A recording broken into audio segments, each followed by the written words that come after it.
Today in this video, my guest is one of my finest fellow classmates who has just arrived in India after doing research on aviation. Birds serve as a perfect model to understand ecological balance. Actually, they are indicator of the ecological balance.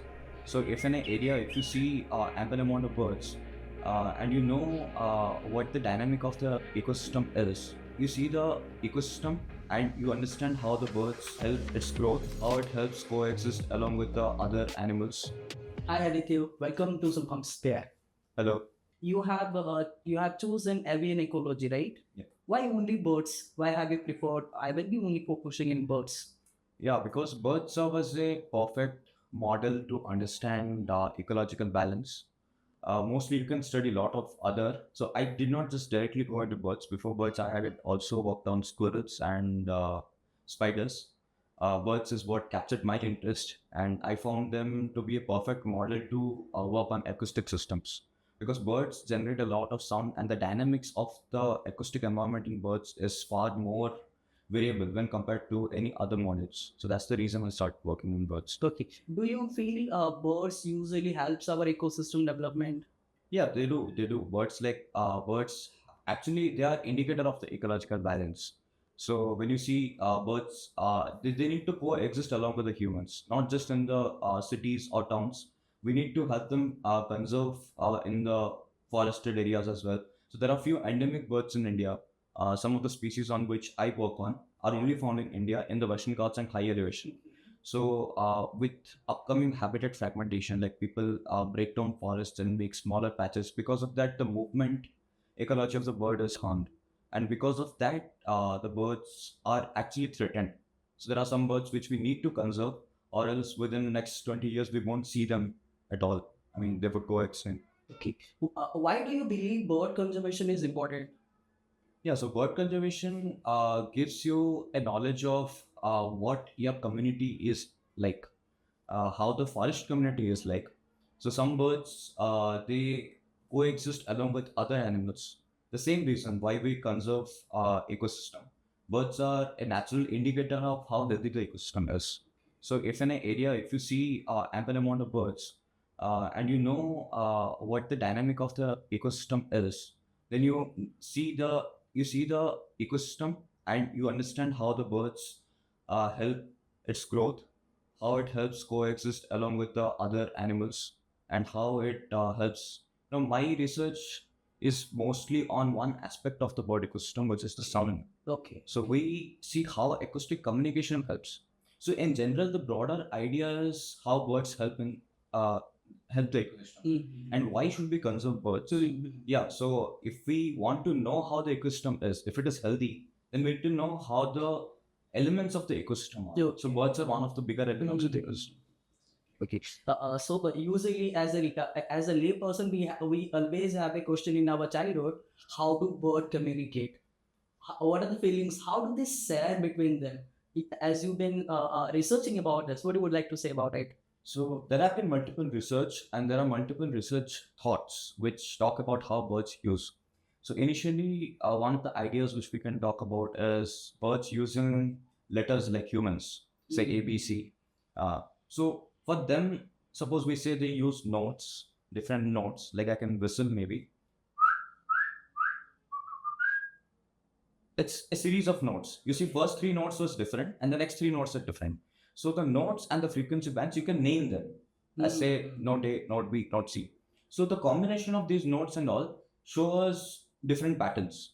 Now they could be using a language, or they could be just using a signal for communication. So now you say when this note is there, that bird could be communicating a predator presence. So if suppose there's an eagle or a kite around, that bird could be alarming other individuals in that area with a particular note. So that note may not just be a word, specifically a word. It could be just a signal. Okay. So there are multiple signals. We need to study bird acoustics to understand how territorial defense works. So some birds they preserve their territory. They don't let other individuals of the same species itself come into that territory. So bird sound actually serves a lot of purpose. As I say, territorial defense is one of the major importance. The other is sexual signaling.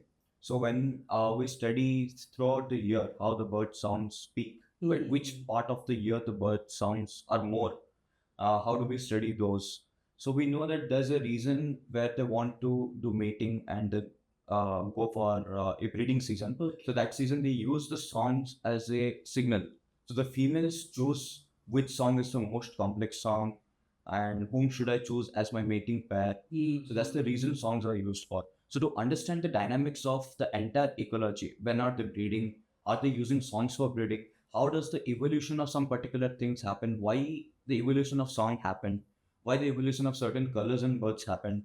So to do that, we use acoustics as an approach. Okay. You must be using many devices for capturing bird sound. Like, what are the devices do you choose to capture them? So mostly one is active recording and another is the passive acoustic monitoring.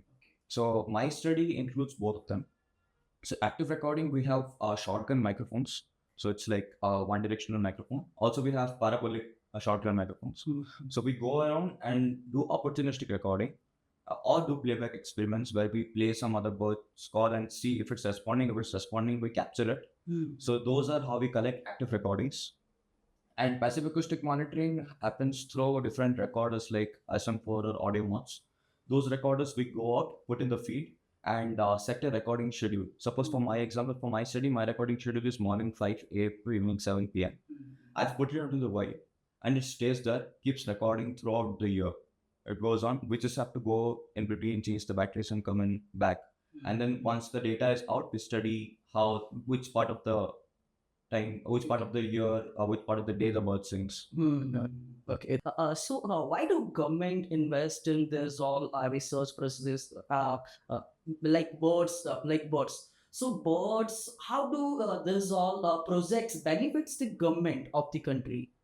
So government has a lot of things to do, at this, I mean, today, if I talk about the heat and the global warming, we blame ourselves 10 years back, saying that, if we would have conserved the forests, or if the green patch would have not reduced, or if the civilization wouldn't have interfered with the forest ecosystem, then maybe we wouldn't have been experiencing 40 degrees today. Maybe we would have still have been in 30 and not sweating here. But yeah, so in future, in next 10 years, we don't have to blame ourselves now. That's the reason why conservation is. Okay. Right? So that if we see passenger pigeons, we have heard stories from our grandmas and our passenger pigeons. They used to carry out messages through the pigeons.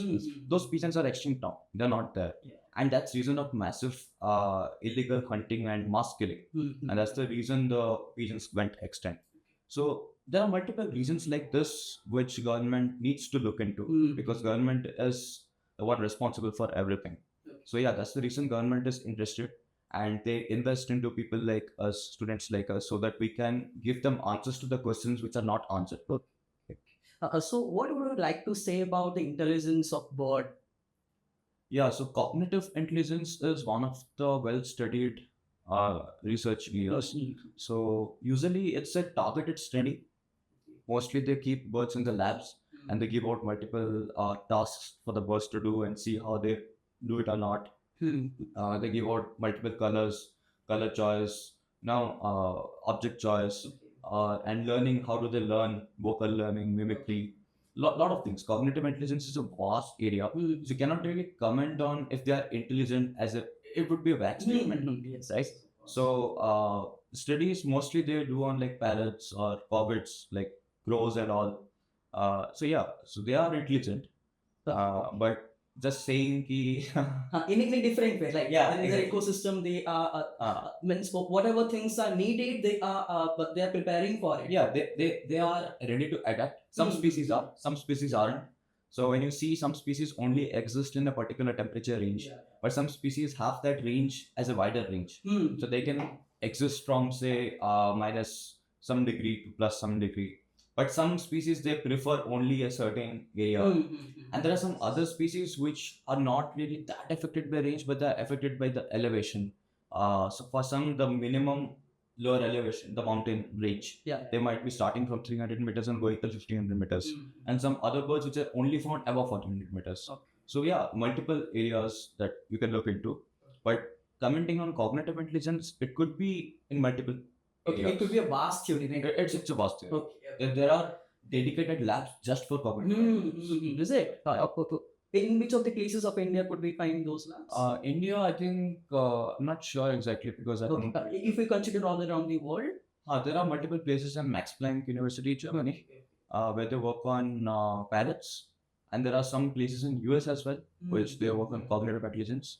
If you look into Cornell University in New York, and Max Planck University, and then Royal Holloway, and multiple places, they work on cognitive intelligence. They work on parrots, mostly parrots and corvids. As an individual of this ecosystem, how could we as a person could conserve birds? Mostly it's about prevention rather than taking an approach. So if you have heard about bird coalitions, so birds in lakhs and lakh number, they migrate from tropicals to temperate and temperate back to tropicals, from lower like Chilika Lake. We see birds migrate from the northern latitudes, right? So when we build out as in people in a community, when we build like high buildings, skyscrapers, we see millions and millions birds die, right? Because of getting obstructed. So when we are doing something as a part of civilization, what we can try is, instead of having just building it according to art, we should see how that prevents any harm to the nature, right? So if you're building a skyscraper, rather put dots in the glass so that the reflection isn't the exact natural reflection, so the birds don't get hit to that, right? So there are multiple ways, like one more thing, you don't really go out and the birds in the city, you don't really have to catch them, feed them or something. Yes. They can do it on their own. You don't have to do any of those. But what you can do is, maybe don't cut off their natural habitat, let them stay where they are. So it's more of a prevention than taking an action towards conservation as a community I'm talking. Do you believe birds in cage are more healthier than they fly? More, I didn't get to this. I'm asking, you must be finding this has been a business, like you will be keeping one small parrot in a cage and we start selling them for our benefits. Do you believe are they healthier? Because as a person we know what all things we need to give to a bird to be healthier. Do you feel naturally whatever they will be adapting will be healthier, or whatever we are supplying as a supplement by keeping in a cage, like that will be beneficial? Definitely, this would be my personal opinion. It might vary from person to person. Yes. So the thing is, when you keep a bird in a cage, it depends how the bird is. So suppose, for example, a bird is not, there are some birds which we also capture and keep in the lab for some time. But those would be for more like, conserving this. That's the same as keeping animals in the zoo. There are some rare animals whom you have to keep in the zoo enclosure and conserve them. Because they won't survive in the wild. But then, talking about the regular birds, the parrots and crows and all. So you cannot keep them out in the cage and do a business out of it. There are people who do that. But again, that goes on the commercial side. The rare birds for that. There's whole industrial area where the rare birds, they breed birds and get more eggs and all, so that they can do the business. So that's an entire commercial point. But interfering with the nature and bringing, I definitely don't support it. But it depends on what you're planning to do. Okay, I have heard that recently you have been to Nilgiri Hills, right? Yeah. Okay, what was the purpose of visiting to that particular place?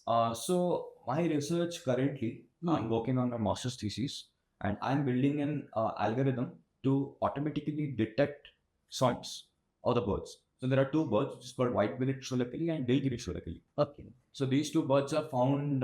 So when you see the Western Ghat range, there are two mountain ranges in West. Two big mountain ranges. One is Nilgiris, and then you have Palni and Amalai.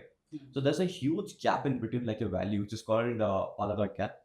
So the species Nilgiri shoolakili and white-billed shoolakili, they are separate from, like, they're in the top mountain ranges. So they don't have any overlap. Okay. Because of that, they have the speciation has happened and they have evolved into two different species. So what I want to understand is use that algorithm which I'm building and understand the entire phenology of the bird. Which part of the year they're singing, which part of the day they are singing, how the phenology varies between two sister species which have the speciation has happened a long time back. So yeah, how that happens across both the mountain ranges. So to collect my data for the algorithm, I went there and went around for Nilgiri collected data. Okay, okay. Basically, there was a fictional movie you must have watched, Robot 2.0. That was all about the frequency and the impact on the frequency of the bird. So, Aditya, according to your knowledge, what would you like to say this 4G, 5G, 6G, will it really impact in a good way in the coming generation? Or what would you like to say? I'm not sure about how they function because yeah, movies are always fictional, you never know. But the idea they portray is actually good. There have been studies which talk about bird communities. So one study which I can cite is a study on COVID. So what they did was they were doing passive acoustic monitoring for the cityscape. So you know, soundscape ranges from different frequency ranges, starting from 0 kilohertz, going to like say 10 to 12 kilohertz. And within that range, you see multiple birds singing at different frequency range. Humans are on the lower side, cars and honkings take up a little higher and cover the soundscape. So the idea of communication for birds, when I, as a bird, when I'm singing something, that should reach to the other bird if that's a signal. Oh, yeah. If that's a signal, it should reach. But if it's going at say 3 kilohertz and there's a car honking at 3 kilohertz nearby, so the soundscape is filled. You won't be able to listen, right? The way humans are talking. When we are talking and there's a some band party going around or some DJ going around, you won't be able to hear yourself because the soundscape is full. Okay. Right? Same goes to the bird. So what they studied was the parameters, the song and the spectral parameters to the birds during COVID and before COVID. So before COVID, it was all regular life. So they saw that before COVID, the birds used to adjust their frequencies at a higher range than the regular human interactions. And then once COVID set in, within a few months, they got adjusted to the normal ones. So that's the impact we are having. So that's more towards the sound. But yeah, about the frequency, the radio frequencies, that could have an effect, but I cannot really comment on how radio frequencies affect. So this is the way how this frequency level when get higher impacts birds' communication of their life. Yeah. With this interview, we have got more thing that we were expected, like the evolution of the bird, like the conservation of the bird. Why it is basically necessary? Because as a common person, we never think why these birds are important. But now with this interview, when my viewers will be watching, they will definitely get sort of this knowledge about it. Thank you so much. And wishing you all the best for your upcoming careers.